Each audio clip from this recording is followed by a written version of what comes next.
So Chris Hayes invites on the guy who was quoted in the Associated Press article saying that the city was paying $150 to $200 a night, and he repeats the lie that they were only paying $1,250 a night. Walk me through how you discovered this. Yeah. So yesterday morning, my chief budget deputy controller says $80 million is gone from the Treasury account of the Department of Finance. We think it was taken back by the federal government. Did you know they could do that? Never. I said, has this ever happened before? It is unprecedented. They gave us this money. As you say, Congress authorized it. We have a contract, a signed contract. We sent them an invoice detailing all those expenses to only $12.50 a night on hotels.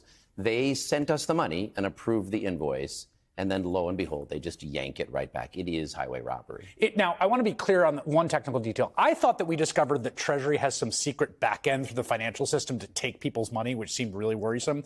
This was an ACH payment, which technically can be canceled within 5 days. Although anyone who's ever gotten like a direct deposit knows that when it shows up in your bank, it's in your bank. You have the money. So not only is what he's advocating for morally repugnant, which is spending the taxpayers' money on giving a free life to illegal immigrants, but the federal government taking its money back wasn't even illegal, and he just called it stealing New York's money. He literally admitted you have a 5-day period after you send an ACH payment to reverse it. And their whole argument is rooted in a fake premise that just because Joe Biden wanted to ruin the country and got Congress to help him give him the money to do so, doesn't mean Trump has to keep continuing in his path just because Congress already appropriated the money. And that's what the whole argument is with Trump going through these departments and seeing how much waste is being spent on projects and initiatives that have nothing to do with the mission of the agency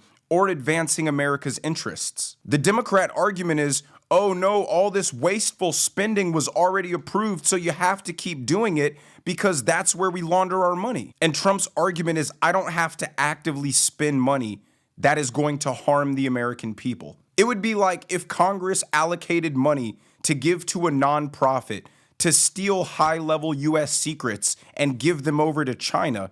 Trump wouldn't be obliged to keep funding that project. And that's what was happening at USAID. Maybe 1% of the money allocated was actually being used on good foreign aid that advanced America's interests. Congress approved a $40 billion budget for USAID.